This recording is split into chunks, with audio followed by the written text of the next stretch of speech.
very excited to pursue. Thank you. Thank you. So I'm happy to be part of the session today.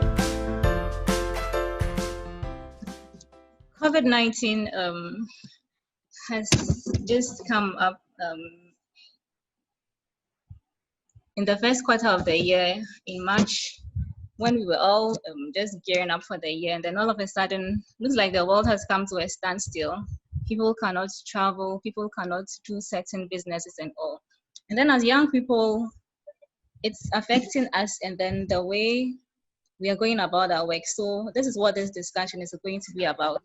How COVID-19 is affecting us as young people and what we can do to actually help ourselves. So the theme is Youth Engagement for Global Action, Youth Perspectives of COVID-19 and its Effects. And so Vera, would like to find out, in your opinion, what do you think, or how do you perceive that COVID-19 has affected young people generally? Well, as you rightly said, it was just the beginning of the year, and so we all didn't see it coming, and it's affected everybody globally. Everyone has been affected, both young and old, children, adults. It wasn't selective.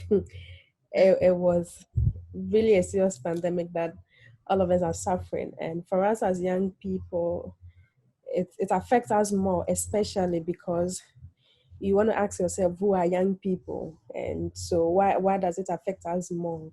It affects us more because of, let's say, basically our age range. If you look at young people, even though we have different definition of young people based on country definition, using the age, others use cultural definitions, you realize that in Ghana, for instance, is between the ages of 15 to 35. And this is we say prime age of someone. So at this level, you are in the school, senior high school. Majority of such population are in the tertiary institutions, young graduates who are out of school to start something on their own. And so you realize that when this all started, all dependent on family. When you are back home, you're expected to support the family. It means that the issue of health care work also continues. So you have to take care of the vulnerable in the house, the older persons, taking care of them. So these are unpaid work, and it means that when you are out of school, these are some of the burdens that come to affect young people more and more. So globally, young people have been affected in terms of the education, and then even just as I spoke about the education, I will talk about rural education more, or young people in rural community.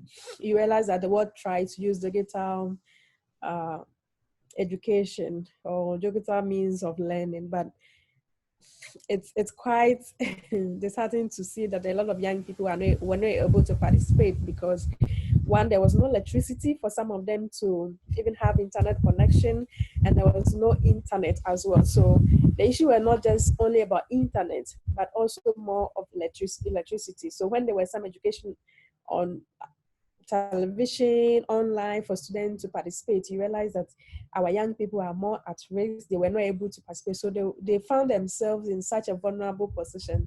Now education system is kind of disrupted, and then you are wondering, how do you fit in? How do you survive? Yeah. And then finally we have to get our young people to get back to school. So you realize that if you check the presentations made by the finance minister, the first one, 30th March in Parliament, you realize that young people were not factored, especially in Ghana.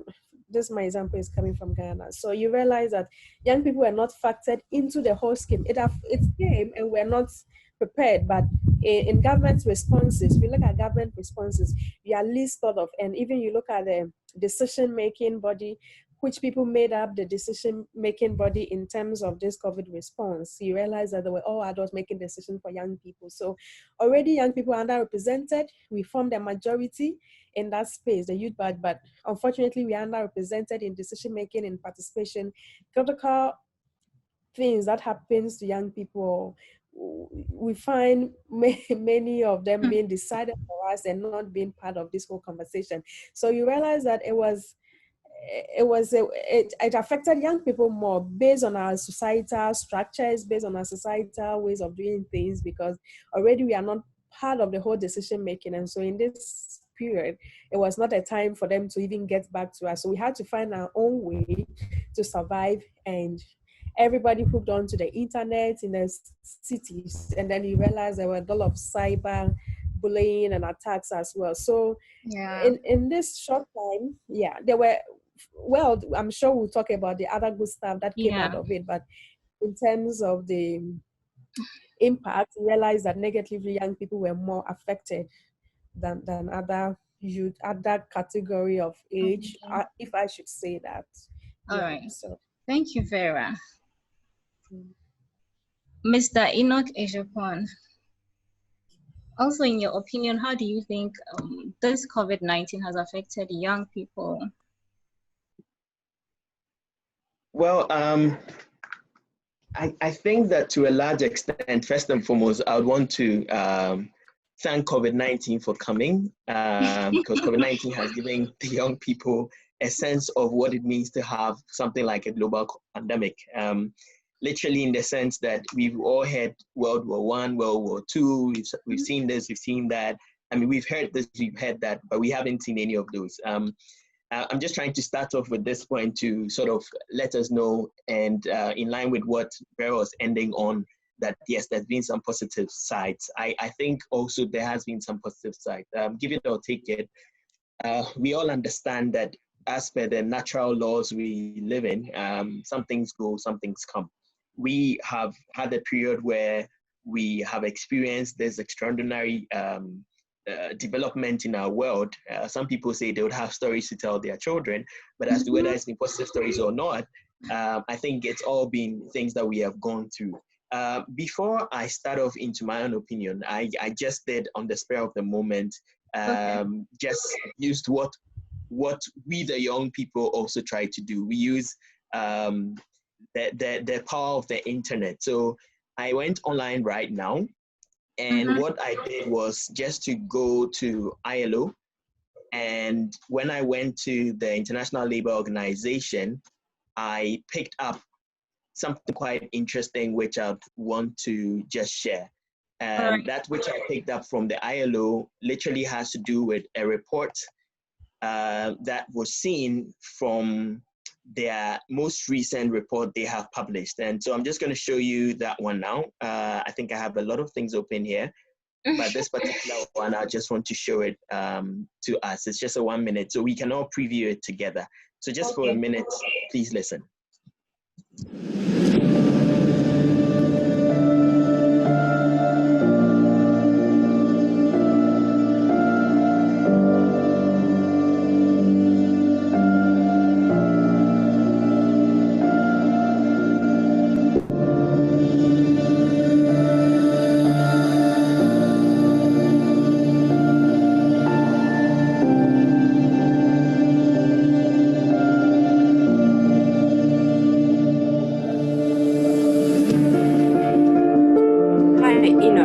There's no sound. Oh, really? There is sound. I can hear. Yeah.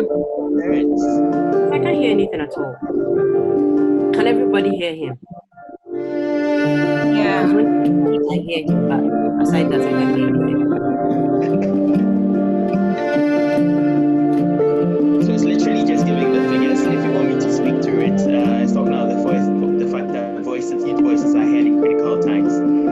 But that government institutions must work hand in hand with different partners to ensure that there's resilience in the society where we can ensure that the future of others are also taken care of. Literally, I decided to share this one because when I saw it, I just said to myself that, well, we've had tons of information all around. We've had lots of information all around. I don't know if my screen is still sharing. It's not sharing, it's done. It's done, okay. Yeah. And there's no sound in the background, there's extra. No, there's no Okay, sound. great. So literally, I was just relaying to the point that if you consider the young people and the kind of impact we've had, I think that we've also had the possibility of now looking at certain things with different views. When you said hand washing in times past, people thought that was not too big a deal. But then to a large extent, now you realize that if that simple thing as hand washing can take you away from a certain type of ailment, then you'd want to consider it as important as it is. I think also on the issue of technology, there's been a lot of leapfrogging. Now people are connecting from all across the world to engage different stakeholders, and also innovation. People are creating things that ordinarily they may not have thought of and they may not have done. People in the food sector have also been innovative and have seen that their work is not just downtrodden as just being caterers, but then some of them have gone a step further to know that they are considered essential services. So for me, for all of these, what I see is there's been that pause button and that reset. How people have considered that and how they would utilize it for the next phases of life for me comes as important, because the COVID pandemic literally has made everybody know that we are on the same level. Everyone is literally in that same level in terms of the fact that if you're white skin, if you're black skin, we all can be liable or susceptible to something. So if we are that susceptible to that something, how do we then work towards ensuring a global future that we all sort of have an impact or have a say? So literally for me, I'll think that I'll just end the submission by saying that it's brought about some positives as well, much as the negatives have been very dire. I don't mince words. I have lost friends, real close friends to COVID-19. Okay, I had to do some travels in the early part of the year. I got back to Ghana on the 9th of March. Someone who came on the 7th of March passed away from some of these same places I had traveled to. So I feel it and I know it. But what I can also say is that literally there's been some impacts that have also been quite positive, that if we can at least look towards it, we can have a certain outlook on life that is more closer and interesting. So I just like to end by that to say that it's important to also consider the positive impacts of COVID-19. All right. Thank you, Enoch. That's a great submission. And I love the video too. I love that it's interactive. Welcome to the audience. If you have any questions for the panelists, kindly type it and then we'll address them as the presentation goes on. We'll go ahead with the next presentation. So Diana, can you share with us your own experiences about COVID-19 in this season? Yeah. Okay, thank you, Teresa. And I want to thank Enoch for that video, because coming from a trade union, I loved it when he shared something from the ILO. And you can see that some people have lost their jobs. I have friends who have called and said, how are you doing? Because we are losing our jobs. One good thing about the mining industry in Ghana was that we were not on lockdown. So we were working during the lockdown periods, and it became kind of a normal routine that we were used to, just that people were working from home. The only problem with the sector is that most companies, employers went into contract working, and because of that, most of the employees are on contracts, and now the fear is when my contract ends, is my employer going to renew the contracts? That's the bone of contention now. But for permanent workers, at least they have some unions to negotiate their exit plans for them. Having said that, my personal experience, I would say there's a negative and a positive impact on myself based on the COVID-19. I had planned and been invited for 2 international conferences which was due in late March and April. And in fact, I was happy about it because one which was supposed to be a women empowerment program in Canada, I was supposed to speak at that program, and it was going to be my first speaker experience. So I was really happy being part of such a platform, but then it had to be cancelled at the last minute because of COVID. And that the other one, which was actually the UN Forum for Youth, was also postponed. So these are the things you plan ahead. One good thing was I didn't purchase my ticket, so in a way it was good. So it's like I didn't really spend or lose money in not going for such programs, which would have actually helped me a lot. And then looking at financially, there are places that I used to travel, like long distance traveling. I would have taken buses to such places across regions. But now when the pandemic happened, I had to resort to driving long hours, stressing myself, buying a lot of fuel, which added up to my budget because I hadn't budgeted for such travels on my own. So those are the negative impacts that I can share. And I know it's not only me, because the travel industry has been hit hard since borders were closed. And the positive aspect was I just looked at everything happening and I was like, okay, when I'm traveling, although I do risk assessments, but then have I ever assessed that there could be the risk of such a pandemic? And I said no, because when you are traveling, all you anticipate is maybe a sickness, or you don't anticipate such a pandemic which can halt activities like that. And it's made me look back and re-plan. Whenever I'm going on a trip, I have to actually assess the risk of such a breakout, because then you should be looking at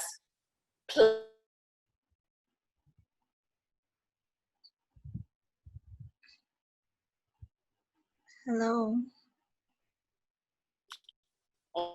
on working remotely. So I didn't put any resources in place. And now I'm locked there. My employer is expecting me to work. If you don't work, you are not going to be paid. So these are some of the things. And I think going forward, people and most have friends who called and said, I traveled here, I got in transit and the borders are closed. So I had to remain in a place I knew no one, spend so much, your job is at stake and all that. So that has been a way of rethinking the way we plan our travels. And then I was also looking at what I can make out of the COVID situation, because amongst the chaos and all that, I asked myself, I don't want a negative narrative around this season. I just want to improve myself, develop myself. So what can I do? And what I did was I searched online for any online courses in some of the prestigious universities around. And I had the course with Harvard University online, and I got my certificate. Through that program, I actually got to connect with a lot of people because they created a WhatsApp platform. And on that platform, there were different students from all over. So it was a way of connecting with other young people and other visionary leaders around the world. And on the same platform, there was a program, a project, an innovative project that Stanford University was bringing on board, which was the Stanford Rebuild Program. Someone shared it, I applied to it, and I was brought on board. And so it's like, for me, it became something of a joy, because instead of looking at the negativity around COVID, I was seeing a whole lot of new things happening. I was beginning to think about new ideas, because when there's a problem, that's when there's an opportunity to innovate around. And I think COVID has helped me bring out that part of me of thinking, how best can we solve this issue? How best can we solve this? So I was looking out for problems and looking around it, ways to be able to solve such problems. And this is what I have gotten out of the COVID situation. So it's a negative and a positive impact on myself. Thank you. Thank you. Vera, we'll go back to Vera briefly. Vera, your own personal experience too in this COVID season. Okay, so just like Dana was saying, I had a lot of plans. I had a lot of plans. So just in March, we were going to travel to New York for the CSW, UN Women. It was cancelled. The event was cancelled. The event was cancelled. We had friends, young females, we had organized and saved money to travel to Benin to relax and have conversation among ourselves. We couldn't go because of this pandemic. And in terms of career, there were other things. I had an offer and I was ending my contract with an organization I was working with, and I had an offer and I was ready to go and so full of excitement, and just for this pandemic to just cause me to lose this offer because I just couldn't leave, and so I had to settle for something differently. So it's just like it caused a lot of things to us. I know other young people have the same experiences, and for me, just as Dana mentioned, some of the positives, it gave me an opportunity to rest. I had series of activities and events, traveling up and down with all the programs up north, in Ghana, outside Ghana, and so during the lockdown was actually for me a good time. I had a good sleep, I had rest, and it gave me opportunity also to reflect on my life and say, oh, okay, so I'm not in the office and nothing happened. You know, we're always waking up early, rushing, going up and down, and it's as if you don't go to the office, somebody was going to die. And somebody in my office said, oh, nobody's going to die, so just stay at home. And for me, it was a moment of reflection and also to learn new things. I got opportunity to learn new things and then have some rest. So during the lockdown period, I had a lot of sleep, and there's been other opportunities. Even though I lost that job offer, the pandemic also brought its own opportunities for me that I had to grab it on. So it's been like a mixed feelings, just good and bad, but you know that we just have to find a way of preparing. I would say that not challenges, but I would say maybe merging opportunities and ways that we can adapt as young people. So these are my few experiences that I want to share. Thank you. Thank you, Vera. Would let Miss Chumesiwa speak, and then we'll take some of the questions we have. So Chumesiwa, Hello, everyone.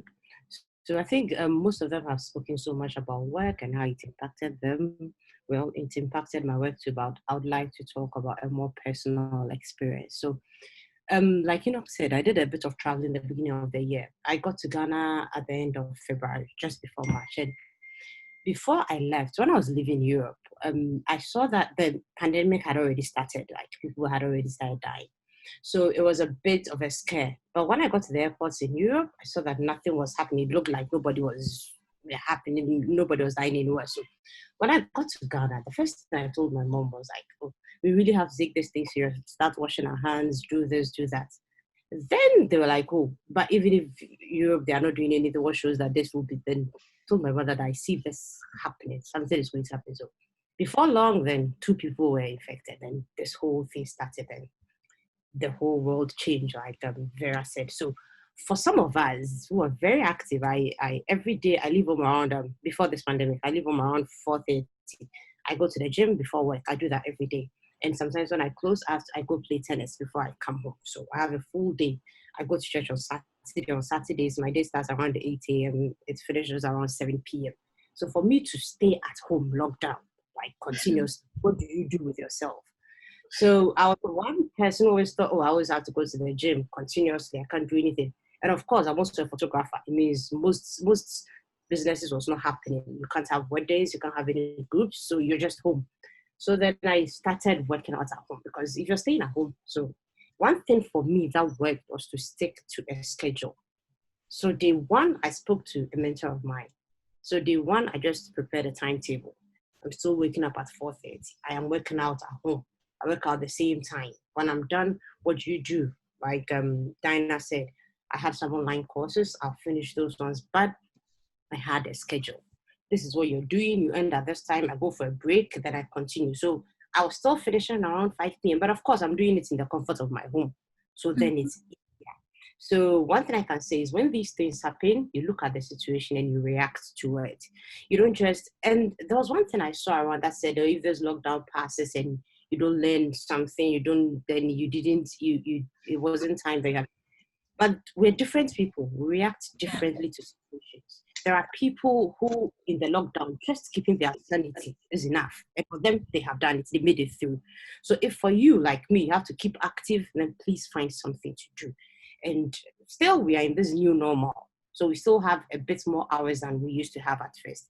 What are you doing differently? We can't definitely do it like we used to do. So you need to have to find a way around it, and you still have to try to make things work. So for me, that's how I made it through. Thank you. Right. Thank you very much, Misa. You are so disciplined. I really admire. I used to follow you on Instagram. While I'm in bed sleeping, I'd see her workout post during the lockdown and all. Interesting. So we have one question for those who spoke about the e-commerce. There's a question from Beatrice. She says, very interesting discussions. My question to the panel is, since e-commerce has increasingly become the new normal, how do we get young people to leverage on this and boost entrepreneurship instead of reliance on traditional white-collar jobs? So who's taking it? All the panelists. Can you just repeat that? I'm a bit confused what you said. She says, since e-business, e-commerce has increasingly become the new normal, how do we get young people to leverage on this and boost entrepreneurship instead of reliance on traditional,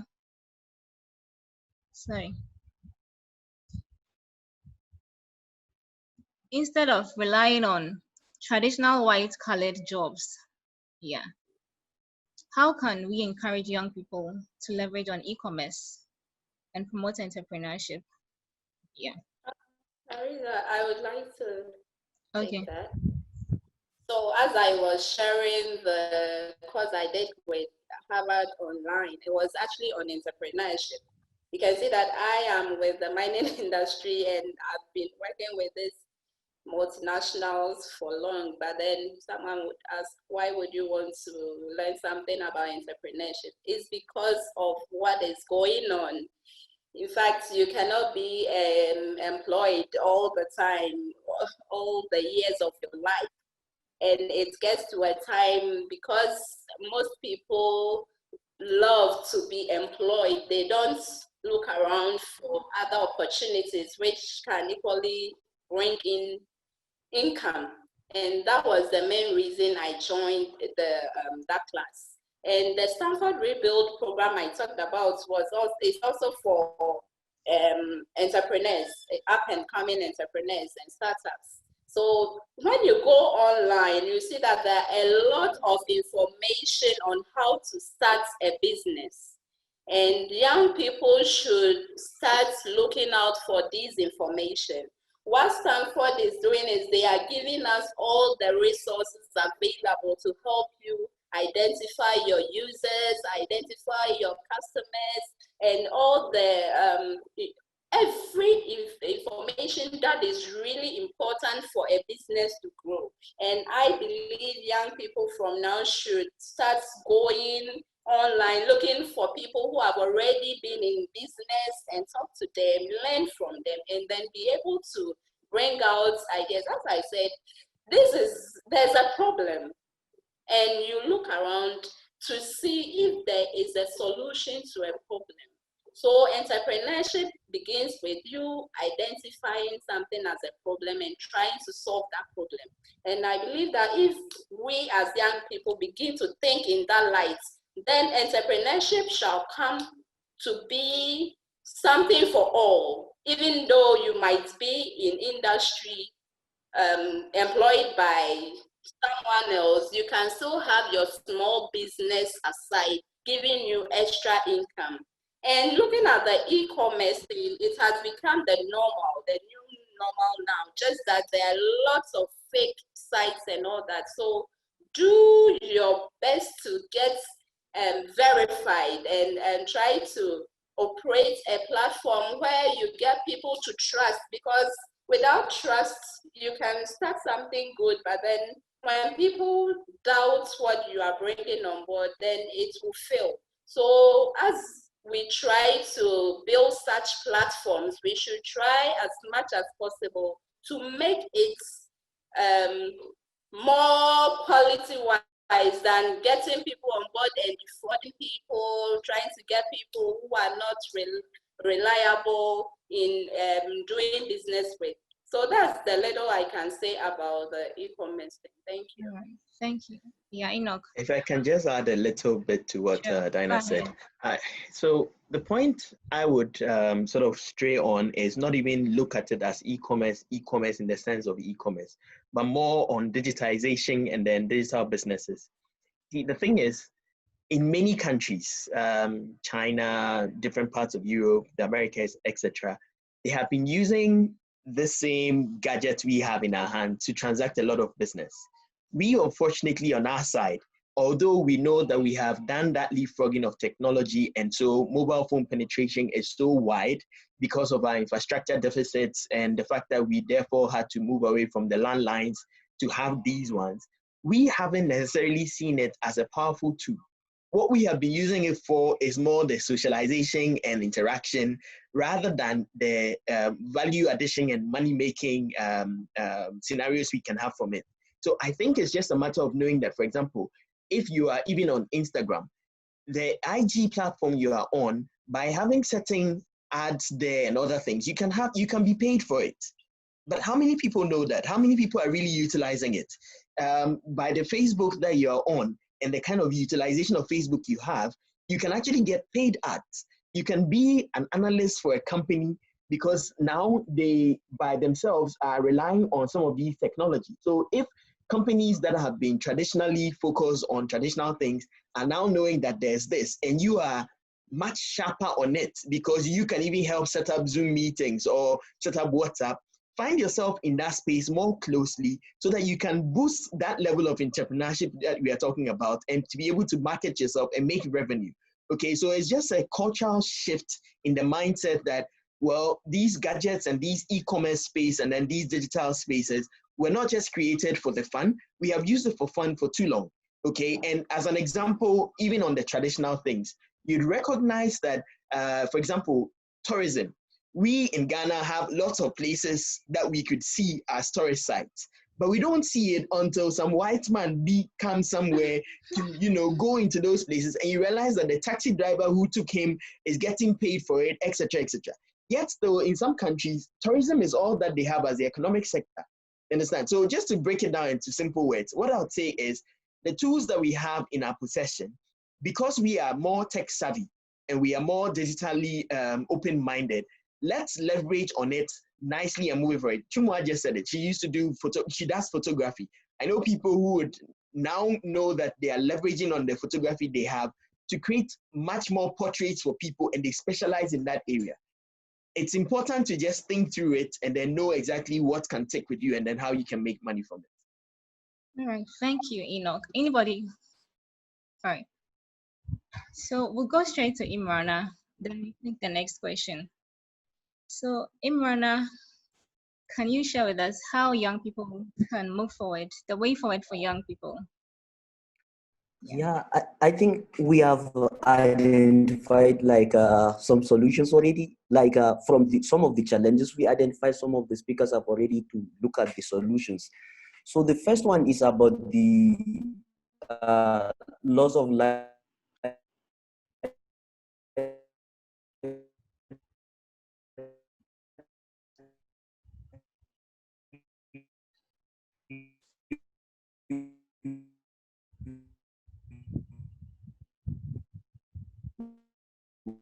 Like for many young people people that lost their jobs due to the pandemic. One thing, the opportunity in your sector, you know, people that are coming their jobs, you should encourage them, mentor them to up. And for some people, it's not to do something. So if there is volunteer, good, like to see your CV for like 6 months to 1 year, to just say maybe because of COVID-19, there are a lot of opportunities for young people to even volunteer, to do internships, to get some experience. Then for young people that are into business, for example, people that are selling things on the street, that their businesses are affected, there are a lot of ways that they can engage in online business. I know someone asked question about e-commerce. Sometimes when we talk about all those things, we think you have to create like a big platform, or you have to register with Jumia, with Amazon, all those big platforms. But I see young people doing a lot on Facebook. You sell maybe fabric or something, you can post, you sell shoes, you can post on your timeline. We should make sure like we utilize this internet for our own good. You reach out to your friends, help me advertise, I'm selling this, I provide this service. For example, people that freelance, maybe do edit videos, write essays, things like that. You can reach out to them online. And the second thing, about like young people, how to move like from this situation, is about mental health as well. From the personal experiences that Vera shared, like a lot of frustrations, maybe you have event abroad, it got cancelled, you have job offer and you have to decline because of the pandemic. All those things may look something small, because young people are really resilient, we are so strong, we are used to failures, but sometimes it can really affect us in the long term. It can take 5 to 10 years and it will start to affect us seriously. You can start to have mental health challenges, anxiety disorder, PTSD. So I think one thing that we need to really pay attention as young people is for our mental health. We need to consult like psychiatrists, we need to consult like mental health. I cannot wait until when you are knocked down by stress, when you develop a serious mental health issue, because this year is really difficult. I have my job, I have everything, but the constant lockdowns, like the news, like the information we receive on daily basis, you open news, you see figures like thousands of people, millions of people dying daily, is really very traumatic. And I'm sure like as young people will be affected by this. We always show we are strong, but I think this year we need to take like some time to look for help, to look for solutions about our mental health. I think these are some of ideas on how we can move from this situation. Thank you. All right, thank you, Imrana, for your great submission. There's a comment from Beatrice again. She says, thanks, Enoch. Can I propose that some of us move to the high schools and mentor young ones there on such inputs? This, I think, will really help them, like hearing from other young people. Yeah, that's a great submission. And yeah, I think I want to say something. Yeah. Like on what Imrana said about young people and psychiatrists. I think generally for them, I don't know if it's an African or I'm a Ghanaian, so Ghanaian thing, we're not very okay with seeing people, especially when it comes to health, mental health issues. It's not a subject that we are really conversant with. So for some of us, but it's a really important thing that he said. For some of us, some of the things that we even see happening, it might be a result of things that happened a long time ago, stress and things that built up. So for me, like this, I belong to a church. So our youth group, we did a lot of programs on mental health issues, like when your start was, most of us had very active schedules, and now you're just at home, you have this whole time, what are you doing with it? So I actually agree with what Imrana said. It's very important that you find, if you have a support group, sometimes it's not even just going to see them professional. Sometimes a support group, you share ideas, you share experiences like we're sharing now. It helps to encourage you, and it helps you to know that you're not alone in this, and actually it will get better and you'll be able to go forward. Thank you. All right, thank you. So to add to what you just said, I'd like to address Beatrice's submission. It's great, but this week we reached out to the GES, and they said we can't visit the schools for now. because they're writing waxy. And aside that too, the students don't meet for general assembly or gatherings anymore. So we'll explore ways we can send the materials or have such online discussions for them. Yeah, thank you very much. There's a question from Joshua. Are there new skills youth must acquire in this season? So this goes to all the panelists. Any new skills that youth should acquire in this season?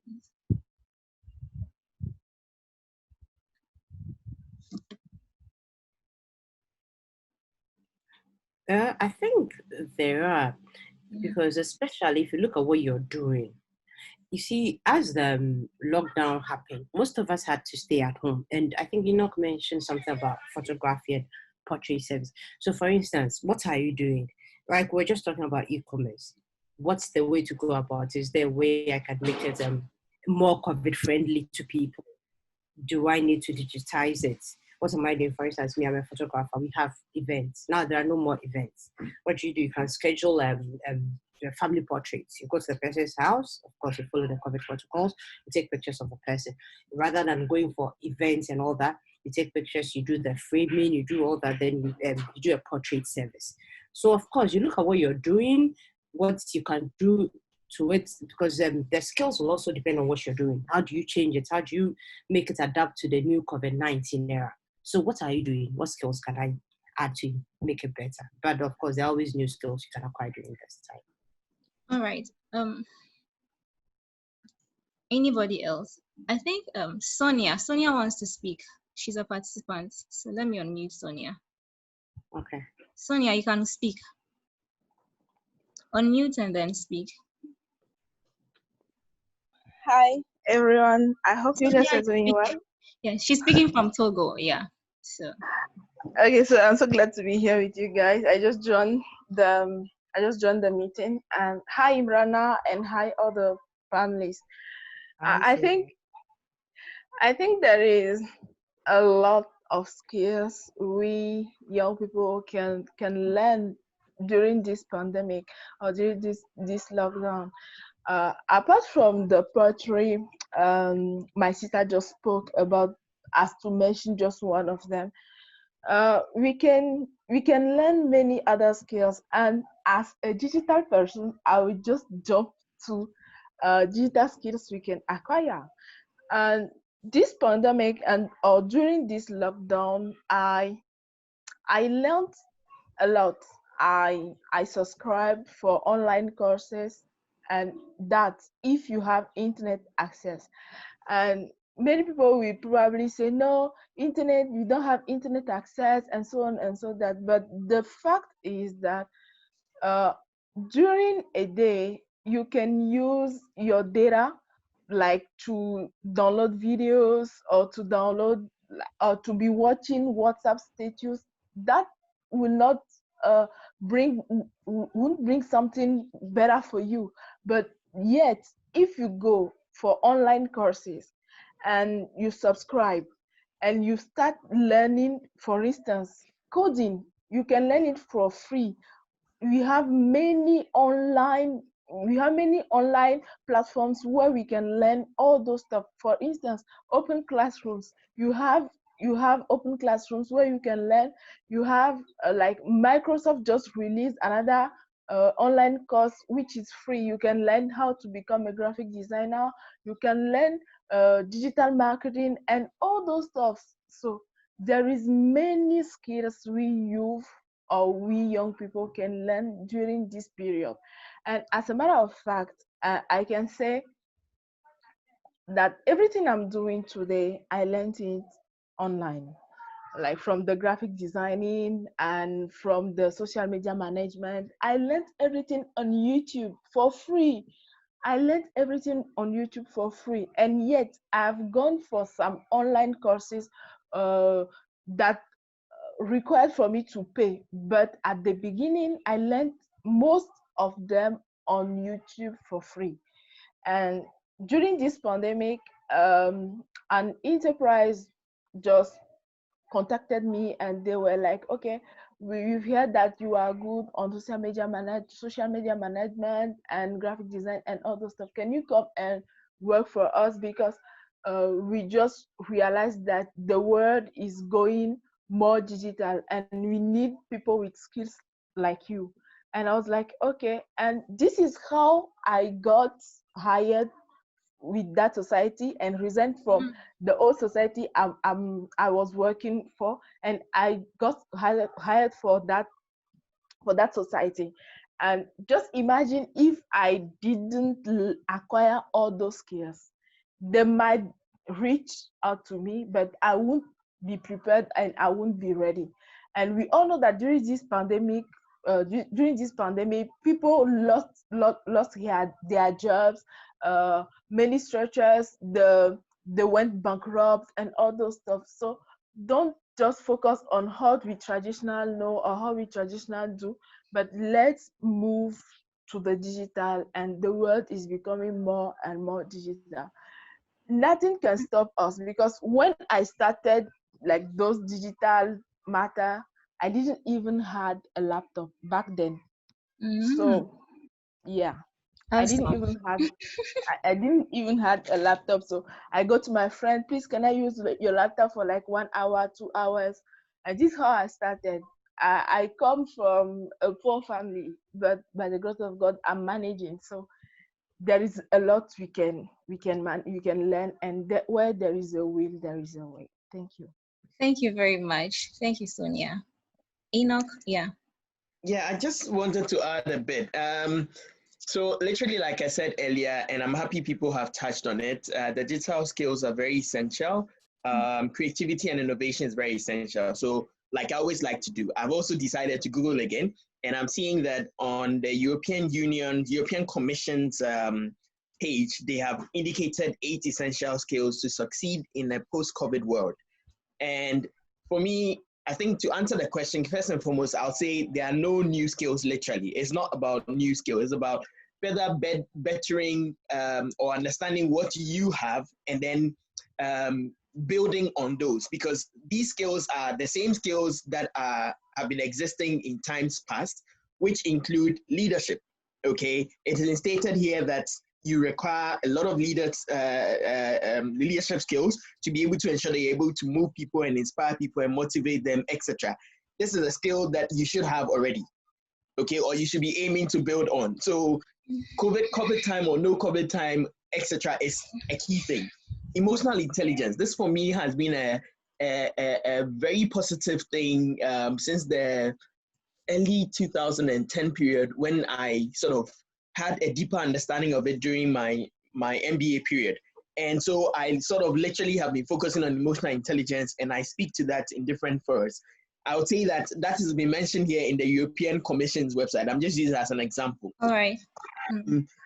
Technology skills has been mentioned, data skills has been mentioned, adaptability is a key thing, creativity and innovation, data literacy, and then critical thinking. So for me, my talks will be at least on the critical thinking part, which is essential, because then you sort of modular yourself around things and be very innovative when you're working too. So I'd say those can be good answers to the question she asked. All right, thanks a lot. There's another question we'd like to address before Isaac speaks. So this is also from another Isaac. I want to know if there's a way to advocate to employers to initiate policies for employees that can protect them against unexpected happenings like COVID-19. I am asking this because a lot of employees were not compensated fairly by their employers. So this has to do with the labor. Dinah. Okay, so this comes to my field. I don't know if Isaac, what you are referring to, the people were in a labor union, and this is why mostly we would advocate and say that when you are in a group of people, like a workspace, you have to join the unions, because some of these things happening. In my submission, I talked about most mining employees being on contracts. And what happens is when you are a contract worker, it's like in Ghanaian fellas will say your hands are in the person, the employer's mouth. Yeah, so whatever the employer wants to do with you, he does it at his own, because it's like a one-on-one negotiation happening. But then if you are a part of a union, then this cannot happen, because in the union we have something we call the collective agreement, which is agreed on by both the employer and the representatives of the employees, and it indicates an exit plan when there is a termination, when there's a retrenchment or a redundancy. There are packages that are supposed to be given to such employees. So what I can advise now is, if you feel you were unfairly terminated, then you can go to the Labor Commission and table down your grievances, and they will take it up. But then it's also to say that when you are in a company, you try to be part of the labor union there, so that in times like this, the union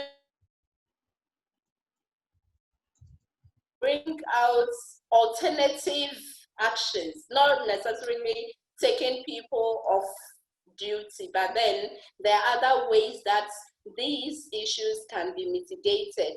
And if need be that people have to leave, then they would be compensated duly for whatever is due them. So it's quite unfortunate, but if they were part of unions, then the unions are supposed to negotiate their exit packages for them. Thank you. All right, thank you, Diana. We'll move. Eno, do you want to speak? I want to have a follow-up question to Diana, but that's okay. So go ahead. Go ahead. Okay, so Diana, the other thing for me is the issue of entitlement mentalities that some workers might have. Are we necessarily completely supposed to feel that the employers are supposed to compensate us or to keep us in the job environment? Because I feel it's also a trade-off. I mean, you chose to want to work with this employer, and so you're working with that employer. And so you accept the risks when it comes as well. But to a large extent, some people might feel necessarily that they have to be compensated for their time. I'm just trying to rally around that in my brain, versus the fact that sometimes people are poor in negotiating to even get the jobs, because I know people are completely underpaid when that shouldn't be the case. Okay, so it's more of, like you said, yes, your hand is in the mouth of the employer, but you sort of also went for that kind of employment. You know, so I'm just, I think you can balance that side as well, so we don't have people. In Ghanaian settings, most people are unemployed, and when we are seeking for employment, in fact, when you go for interviews, someone would be asked, how much do you wish to be paid? And we would gladly say, oh, if even you will not give me anything, I'm okay with it. So these are some of the things. You get in there and you realize that, you are being underpaid. Then the person is, you negotiated for such a salary. If you are lucky and you meet a good employer, the person will give you within the range that the position is supposed to take. But then sometimes if you negotiate below, then the employer will go for your word and give you below. But that's why I'm saying the unions are necessary. The union and the employers come to a table and negotiate on conditions. So although you have gone into an agreement with your employer before you entered, when you join the union, now the union is representing you. So your old contract with the employer, when you were coming in, the union's conditions supersede that of what you did with the employer. And you know, unions, we are always going in for better stuff for our people. So even though you might not have entered with something good, you join a union. The union negotiates for something good for all the employees under that union, and you become part of it just because you are part of the union. So your old contracts or employment conditions are superseded now by the union's conditions. And that is how come some people, we feel that, oh yes, being compensated and employees feeling that they need to be compensated is dicey. But then the truth is, you've given time, you've worked, some people work so many hours, myself, for instance, I was working more than the normal number of hours I did work when there was no lockdown. So you see, and you need to be motivated and if I can say, like, be kind of appreciated for the work that you've done. Yeah. But when it's like when I'm exiting a company, it shouldn't make me worse off. True. That is how we ask for compensations, because it's a loss of job. You need time to get a new one, and between that timeline, how are you going to live? I don't think any employer would want to see its old employee out there begging, or so that is how come sometimes we negotiate for some compensations, even if you look at the broader picture and the person that do not really deserve a compensation, but then so that the person does not become worse off. Worse off, yeah. So I think that in direct response to Isaac's question about advocating for policies, the whole idea is that there are lots of legal things that are already there to protect people, but how the employees themselves also address it is what sometimes makes it sort of a failed situation rather than a positive situation. So it's just important for employees themselves to also know the kind of powers that they have. They are right, actually. Things for it. Right. All right. Thank you, Enoch. Thank you, Diana. Would move to Mr. Isaac Finney. That'll be the final presentation, and then we'll take the rest of the questions. Isaac. Okay, thank you very much, Teresa. Hello, everyone. Hi. Okay, so on to add to what my brother Imrana said on the way the youth can thrive and continue to improve themselves, both individually and collectively, I'll start by saying that the world needs us now, we the youth, more than ever, because young people between the ages of 18 and 35 are very vibrant and have a lot to offer the world. My friends have said a lot, my co-panelists have said a lot, and I would want to just touch on maybe three important things we need to do, or we can do individually or collectively to keep on making impact. And the first thing we can do is to keep on educating our families, our friends, and our community. We need to continue to spread community awareness on what is currently happening, both online and offline. With what is currently happening around the world, we can all attest to the fact that it is very expedient that we get to know what media literacy is all about, because there are a lot of fake news going on the internet, fake news we hear. And so it is very crucial we become very careful of what we hear or read on the internet. So media, the first thing I'll talk about is media literacy. So media literacy is thinking critically about the information one consumes or shares. We need to be very careful about what we see and what we read. And media literacy is not just about you questioning what you see on the internet, but why and how the news is being communicated to you. Unfortunately, fake news spreads so faster. You know what is currently happening. Today, you hear that the numbers have gone here, today, so and so. And so it is very crucial that we as a youth come to the point whereby you'll be able to decipher between what is a fact and what is what are perceptions from people, or what are people's opinion. So what can we do then in the midst of the new normal, what is currently happening? So with regards to misinformation, what we can do is anytime we get to hear any information, we need to first of all relax. We need to stop and get to know the source of the information. We also need to reflect on the information. We don't just go ahead. The youth of nowadays just love, or they are just moved by shocking and flashy, flashy headlines. Immediately they just see it, they just try as much as possible just to go ahead and then consume what is being given. But we need to change the status quo. We actually need to change the status quo. So we need to first stop on any information that we come across.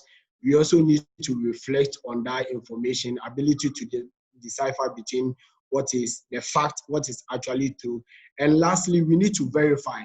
we need to verify, not be moved by the headlines, not be moved by the catchy or the flashy topics that people give, or the catchy titles that people give. We therefore need to be very skeptical about the information that we consume.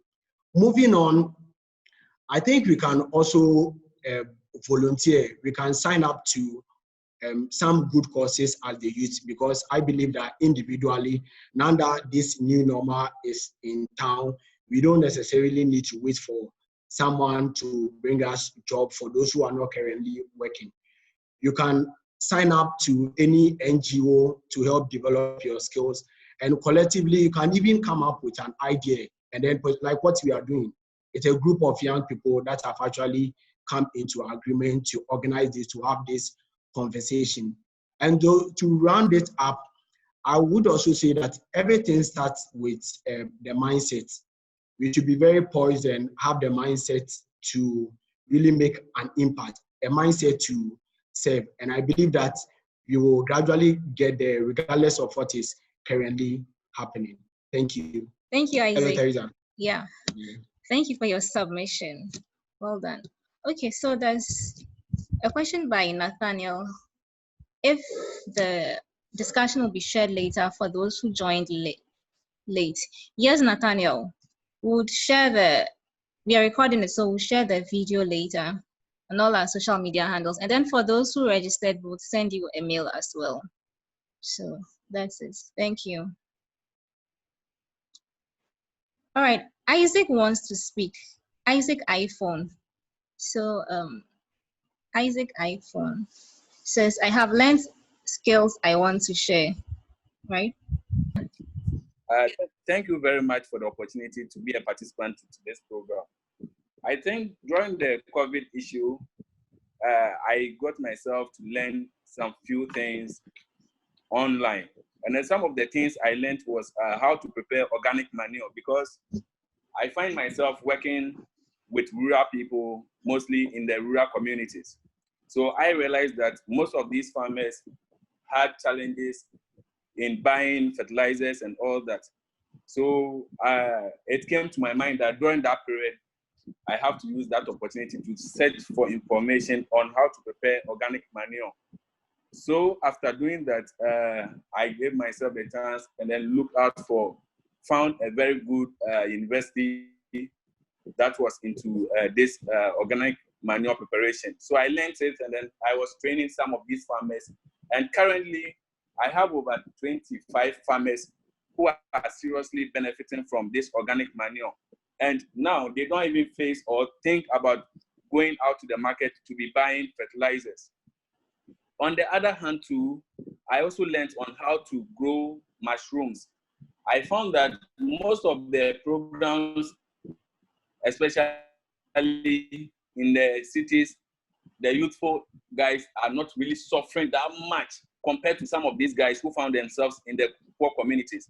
So I learned how to grow this manure, and then I established, in some of the communities, I formed groups where I was teaching some of these guys on how to be growing this mushroom. And surprisingly, within some few weeks or 2 months, the mushroom becomes very economical. People harvest them and they started selling them in rural markets and all that.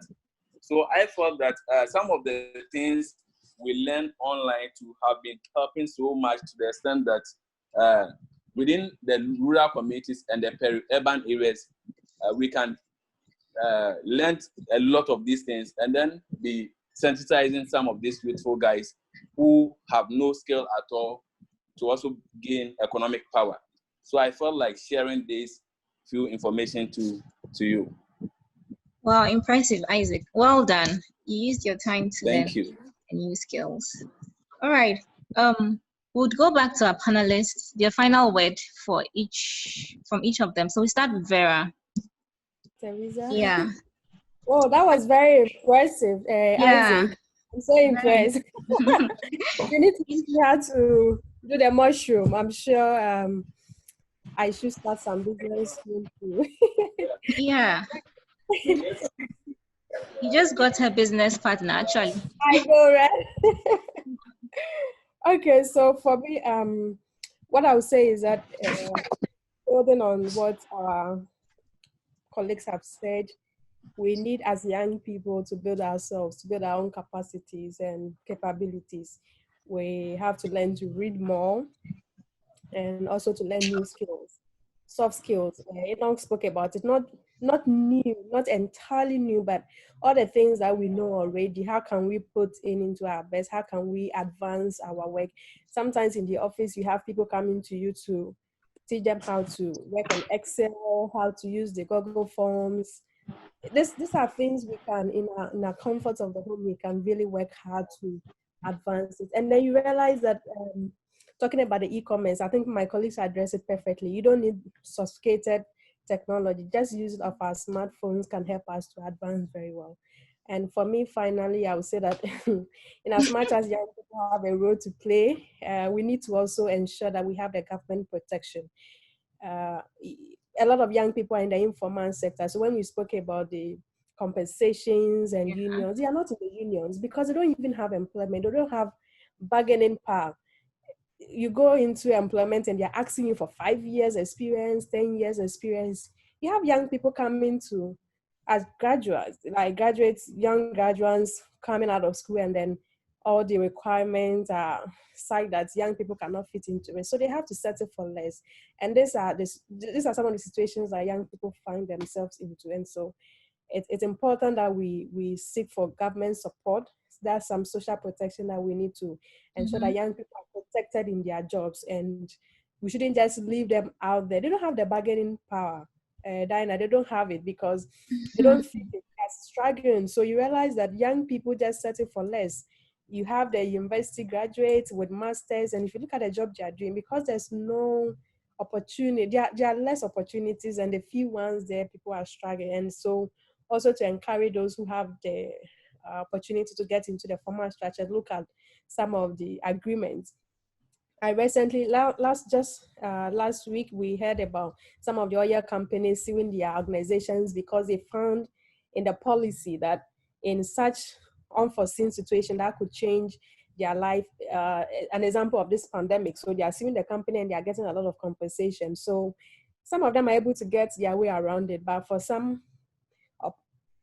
organizations, they can't do anything because their private sector, it was just a contract based. And she rightly mentioned it.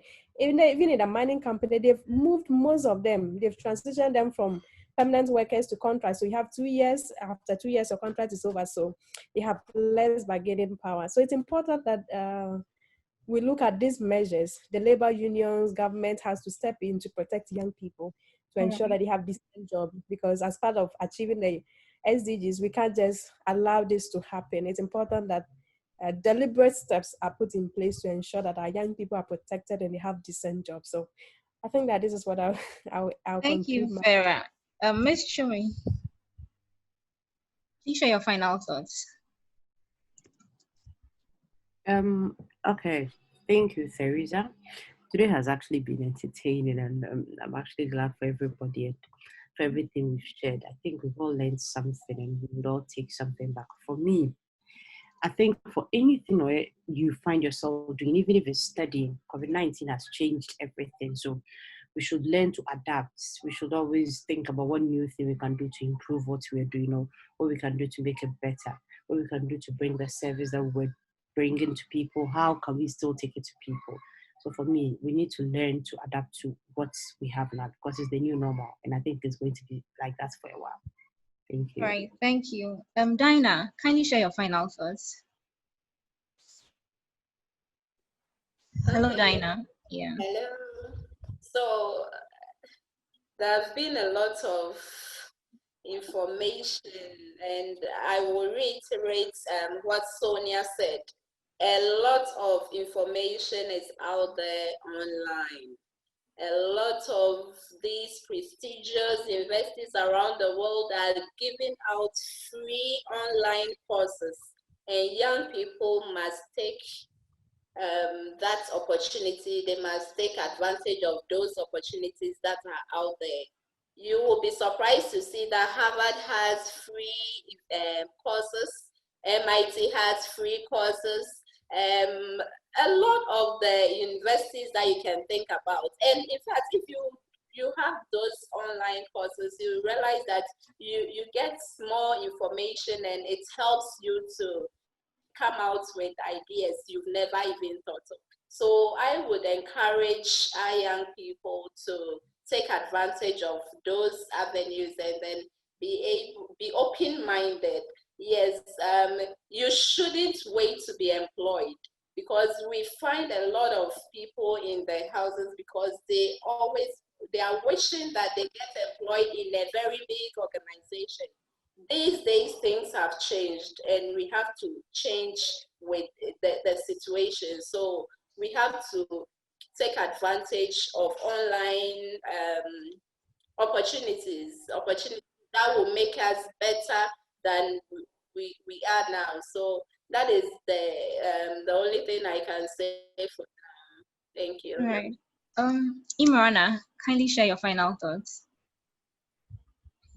I think my final thought to also like to ask questions, like to reach out to people, to seek for help.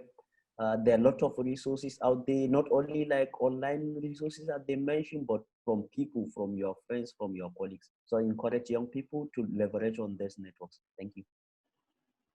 All right, thank you. Isaac, Fenyi, please share your final thoughts. Okay, thank you. Yeah. So what I would also say is that we are young people and there are a lot of opportunities around us. And so I will admonish all of us to really explore.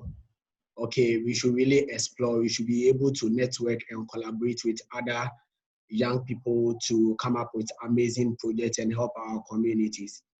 I also want to reiterate the fact that, you know, when you are young, you are still discovering yourself, and self-discovery is a gradual process. You know, I know some young people who all of a sudden want to, you know, be there.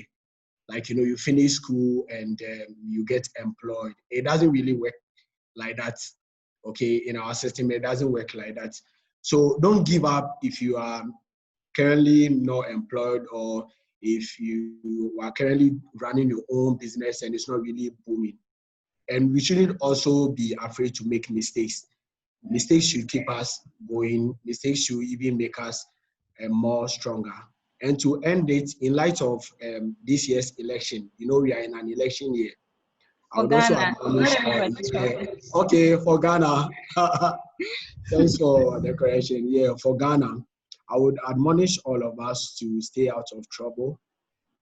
Just keep to the COVID-19 protocols when you are going to vote, and let's help combat misinformation in this time of this new normal. Thank you. All right, thank you, Isaac. Enoch, your final submission. Yeah. I don't know if you can hear me. Yeah, we can hear you. Okay, super. I'll say that for us all as young people and for the older people who would even watch this, we just want them to know that they should watch the space. We've had also an experience of a global pandemic, and I think that we are going to transform our thinking. To a large extent, personally, I feel that the discussions we have had here have been very good. We should move it from talk to further actions. Let's engage ourselves a lot more in different areas. I'll say that it was shocking that we didn't hear anyone talk about sports or anything. Just actually talk a little bit about exercise, but it shows the extent to which we've all put that side of exercising and sports aside. I don't know how everybody kept talking about work. I know, right? You know, so that's why I'm bringing this here as my final submission, because I'm like, we left out all the things on sports because to a large extent, and exercise because we haven't done those. But I think to a large extent, yes, this has given us a lot more of reflection. And personally, I would want to also reiterate the point that the issue of robust finances that people have talked about in various times, people may have not really realized it until this time. Because they say that if you are working or if you're schooling or whatever it is, you should be able to have some 3 to 6 months salary that you know you can pick on and utilize when anything happens. So this has given us a clear case in point, experiential, to be able to see that, wow, did I survive or did I not survive? How am I going to survive further? Any multiple stream of income I should get, anything I should do to help myself. Isaac mentioned volunteering. I also looked at it as well when I was making my initial brief notes. Can I join group? Can I volunteer my time and effort? Can I see other networks? Can I also engage? It's not happening as much as it should. Maybe let's see the blessing in all of this, because to an extent, we live life and it's risky by itself. Exactly. Someone has said in times past, and I don't know how true it is, that the one who brought hygiene was knocked down by a ball. I don't know about that. But what I know for sure is the uncertainties and the risk are very dire. Okay, they are real. It's such that I can move out tomorrow and I'll pass. I'm not living again. What would I have done today that would have made impact? Okay, so I'm just bringing us to the fact that we should think and consider impact every day. It's nice to be nice. Let's be nice to people. Let's engage. Let's keep learning. Let's keep engaging. And then I believe that things will be fine. BBF very fine, like this thing. I said amen. Awesome. So we are done. Thank you for participating. Kindly reach out to us if you have any more questions, and we'll definitely get back to you. SheDreams Africa. And yeah, see you on our social media handles. Thank you very, very much, everybody. It's been a fruitful discussion. Yeah, sure. Good week, everyone. Bye-bye.